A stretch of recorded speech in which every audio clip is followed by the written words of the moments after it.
पसंद आ रहा है अब यहाँ से। आस्था कहते हैं इसे होल्ड करें, टारगेट भी उन्होंने ऊपर का 1510 का दिया है।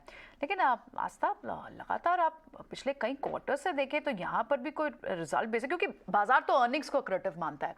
अगर अर्निंग्स अच्छी हैं तो वो स्टॉक अच्छा है, लॉन्ग टर्म में तो यही प्ले करता है अभी। और कई सारे खबरें हैं इसमें कि प्रमोटर भी अपना स्टेक बेचने की कोशिश कर रहे हैं, बात हो रही है बार बार लगातार। तो आपने ग्लैंड फार्मा को क्यों चूज किया? देखिए, इसके पीछे एक ही कारण मुझे लगा जिसकी वजह से मैंने चूज़ किया है, वो है कि सेक्टोरल जो टेलविंड है, वो शायद इसको हेल्प कर सकती है, क्योंकि जो इंजेक्टेबल्स है, जिसके अंदर ये है, वो मार्केट ग्रो करा है यूएसए के अंदर। और जो बाकी के भी इंजेक्टेबल्स कंपनी है, वहाँ पे भी हमने देखा है कि सेल्स में ग्रोथ हमें देखने को मिली है। तो मुझे लगता है कि ऑल्दो कंपनी को यहाँ पे काफ़ी प्राइसिंग प्रेशर फेस करना पड़ा था, लेकिन जो ये एंट्री कर रहे हैं इंजेक्टेबल्स में, ये एक पॉजिटिव हो सकता है और ये कंपनी को कहीं न कहीं सहारा देता हुआ नज़र आ सकता है।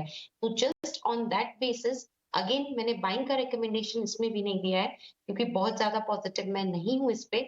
लेकिन अगर लिया हुआ है, तो मुझे लगता है कि अगर कुछ सेक्टोरल टेलविंड हेल्प कर गए, तो ये कंपनी यहाँ से ऊपरी स्तर थोड़े दिखा सकती है, जैसे कि 1500, 1510, तो वहाँ पे निकलने के मौके अच्छे मिलेंगे। तो अभी किसी ने लिया है, तो वो होल्ड रखें, अभी नुकसान में ना निकले। अगर नुकसान भी हो रहा है, तो नुकसान में ना निकले और 1500 1510 के ज़ोन में एग्ज़िट करने के लिए मैं राय दूँगी। अगर किसी ने यहाँ पे मतलब बाइंग किया हुआ है, तो वो तो कंटिन्यू कर ही सकते हैं 1510 के टारगेट्स के लिए। So overall it's a hold, it is not a buy. और 1510 मुझे लगता है वहाँ तक जाने की क्षमता ये स्टॉक रखता है। अग्री विद यू पार्शली आस्था, क्योंकि फार्मा स्पेस आप देखें ना तो उसमें कुछ ट्रिगर्स तो हैं।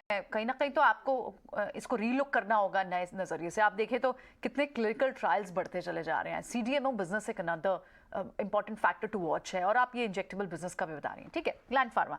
और अदरवाइज कोई स्टॉक आप रेकमेंड करेंगी यहाँ जो आपको अच्छा लगता है?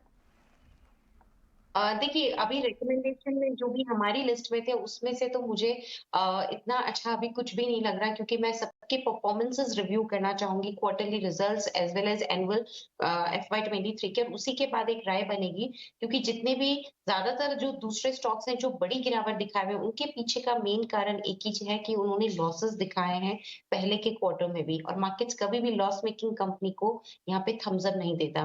तो मेरी तरफ से ज़्यादा कोई बाइंग रिकमेंडेशन नहीं है, जिस तरह से मैंने लॉरस लैब या